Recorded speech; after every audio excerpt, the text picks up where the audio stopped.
My name is Officer Michael Fanone, and I work at CNN. Yes, Michael Fanone. Remember one of those cops, those crisis actors, whatever they were? They stood up and they tried to besmirch anybody who ever voted for Donald Trump. He is no joke, no longer a cop. He's working for CNN. Their media guy tweeted this. A CNN rep confirms that Michael Fanone will start as an on-air contributor in January. Well, we know that Fanone actually knows how to do television. I mean, talk about a drama queen, and drama plays on television sometimes. I feel like I went to hell and back to protect them and the people in this room. But too many are now telling me that hell doesn't exist, or that hell actually wasn't that bad.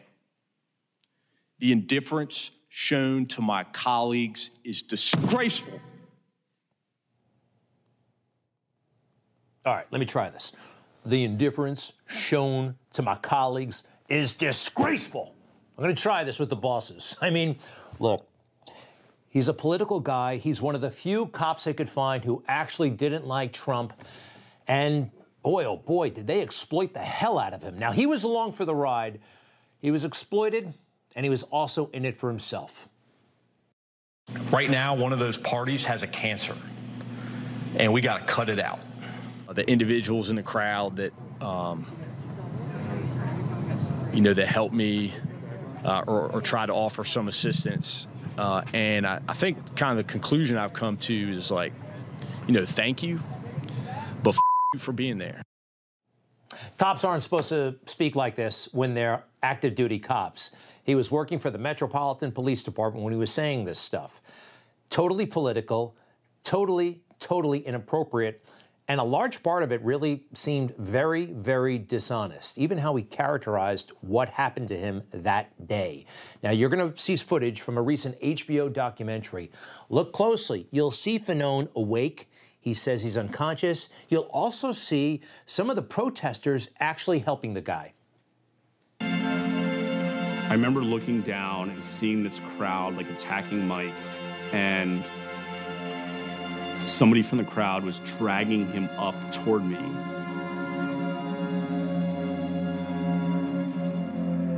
And I remember grabbing him and pulling him back behind me. And then once I knew that other officers were pulling him back, I turned back around to make sure nobody else was following him. I mean, he was completely unconscious. Okay, we just saw he wasn't completely unconscious. We also saw that he was being pushed. He wasn't being dragged. Look, they're trying to exploit this for political reasons, and I do believe Fanone himself was exploiting this. He talked about his injuries that he sustained. What happened afterwards is much less vivid. I had been beaten unconscious and remained so for more than 4 minutes. I know that Jimmy helped to evacuate me from the building and drove me to MedStar Washington Hospital Center, despite suffering significant injuries himself. At the hospital, doctors told me that I had suffered a heart attack, and I was later diagnosed with a concussion, a traumatic brain injury, and post-traumatic stress disorder. Wow, a brain injury, concussion, heart attack.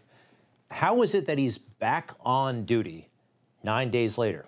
This is 9 days later after January 6th, when they made him available to the media to slam Trump supporters and to totally mischaracterize what happened that day. He was back at work for the Swamp. And I guess he'll be working for the Swamp for a long time.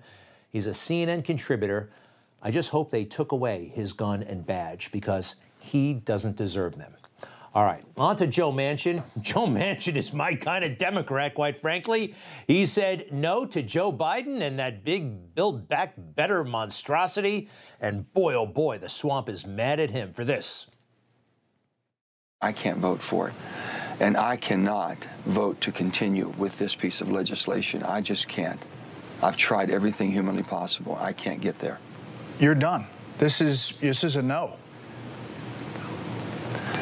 This is a no on this legislation.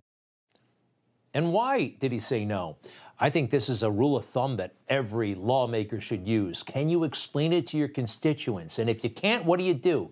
Senator Manchin, please? If I can't go home and explain it to the people of West Virginia, I can't vote for it. I like it. I like it. So much of government, I believe, is unnecessary. Our founding fathers never wanted it to be this swampy, this huge. But what he said right there, even Republicans, so-called Republicans, are saying that this is a threat to democracy. Jennifer Rubin, who actually passes as a conservative at the Washington Post, if Manchin is no on both BBB, Build Back Better, and voting, Biden is done. Okay, democracy is hanging by a thread. Hard to think of anyone more destructive. Wow. All right, the more they don't like him, the more I like him, because Joe has a very simplistic and overly optimistic view of what the government can do. This is a guy, clearly, who's never been in business, you know, starting his own business or anything like that. He has no idea. None.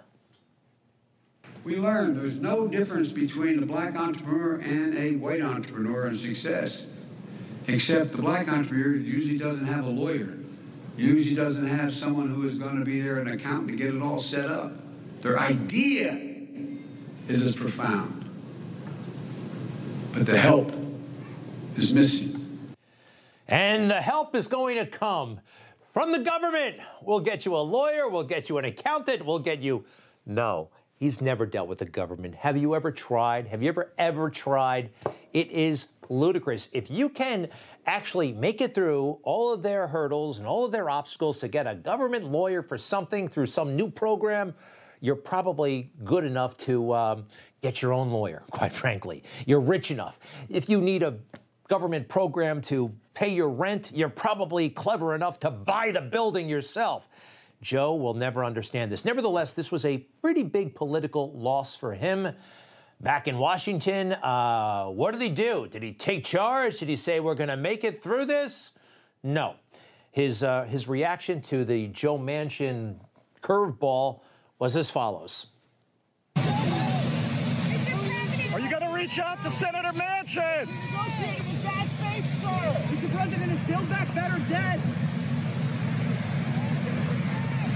Mr. President, what is your administration going to do to ramp up testing? Are you going to reach out to Senator Manchin today?